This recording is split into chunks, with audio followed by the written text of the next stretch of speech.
গভীর বনে ঋষি বিশ্বামিত্রের তপস্যা।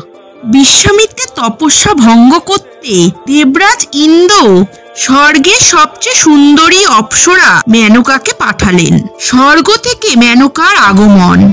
ঋষি বিশ্বামিত্রের আশ্রমের কাছে মেনকার মোহময় নৃত্য। অপ্সরা মেনকার রূপে ঋষি বিশ্বামিত্র মোহমুগ্ধ। তাদের মাঝে জন্ম নিল প্রেম। নদীর ধারে প্রেমের গভীরতা আরো বাড়ল। তাদের মিলনে জন্ম হলো শকুন্তলার। দেবরাজ ইন্দ্র নির্দেশ দিলেন মেনকাকে স্বর্গে ফিরে যাওয়ার। বিচ্ছেদের যন্ত্রণায় ভেঙে পড়ল অপ্সরা মেনকা। প্রতারিত মনে আবার তপস্যায় ফিরলেন ঋষি বিশ্বামিত্র। প্রেম রয়ে গেল মনে, কিন্তু দূরত্ব চিরস্থায়ী। আমি মিষ্টি, তোমাদের মিষ্টি। প্লিজ আমার চ্যানেলটাকে সাবস্ক্রাইব করে দিও। আমি তোমাদের জন্য অনেক রকম ভিডিও নিয়ে আসি। তোমাদের ভালো